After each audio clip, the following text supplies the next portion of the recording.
Oppo Note CE2.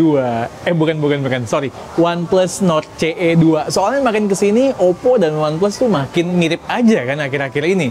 Nah, apalagi yang OnePlus Note CE2 ini makin mirip lagi. By the way, CE itu artinya adalah Core Edition, di mana OnePlus menjanjikan yang penting-penting dari smartphone masa kini supaya bisa dinikmati oleh user mereka. Oke, sebelum kita masuk ke hands-on reviewnya, jangan lupa subscribe dulu channel YouTube K2G dan nanti di akhir video like atau dislike video kami. Yang mudah-mudahan video kami bisa sering-sering muncul di beranda kalian.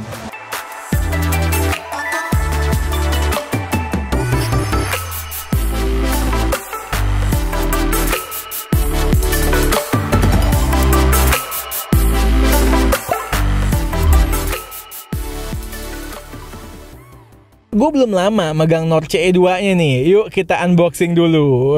Enggak deng, jarang banget K2G unboxing. Nih, unboxing ala K2G. Ini boxnya ada tulisan Note. Di dalam boxnya ada HP, charger, kabel, kitab-kitab, dan SIM ejector. Udah, puas? Langsung kita ke yang penting aja. HP-nya dong. Gue merasa build quality-nya dan materialnya super standar. Plastik semua ini by the way. HP mid-range menengah sekarang ada loh yang lebih premium dan lebih solid daripada HP ini. Secara desain juga generik. Warna unit kami adalah warna yang bernama blue dan seperti gue duga fingerprint magnet banget. Nilai plus secara desain adalah OnePlus Note CE2 masih ngasih jack 3,5 mm, lalu punya dimensi yang enak buat penggunaan satu tangan. Menurut gue ini karena bodinya yang tipis serta ringan, dikombinasikan dengan desain yang serba curve. Di mata biasa aja, di tangan nyaman pokoknya. SIM tray-nya bisa dual SIM plus SD card. Mantap. Kekurangannya adalah speakernya cuma mono dan punya suara yang kenceng tapi mediocre secara kualitas. Dengerin nih.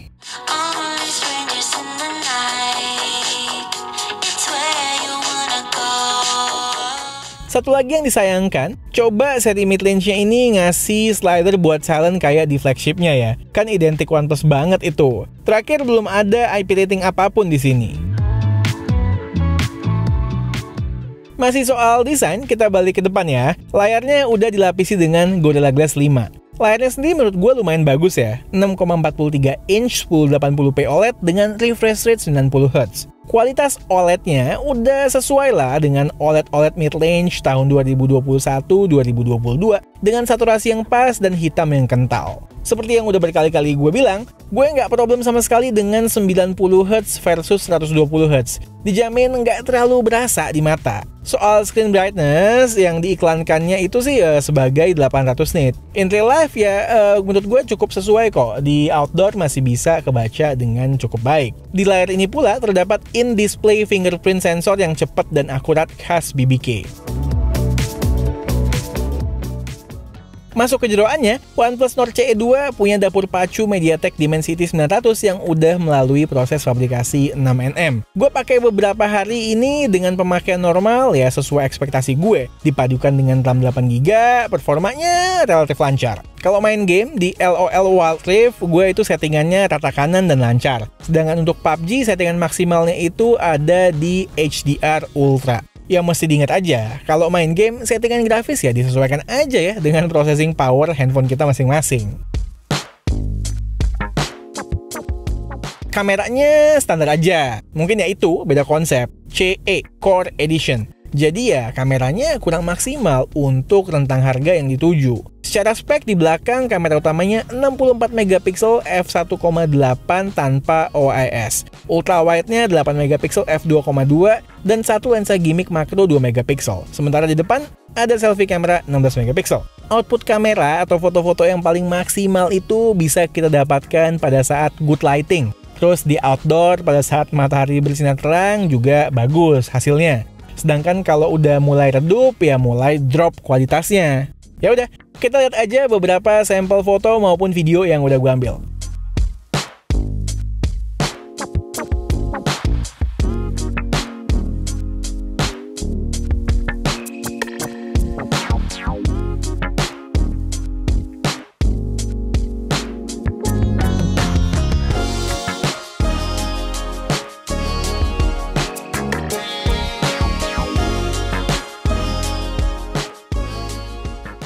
Nyobain perekaman video OnePlus Nord CE2, resolusi maksimalnya di 4K 30 fps, tapi emang di resolusi ini footage-nya kurang stabil ya.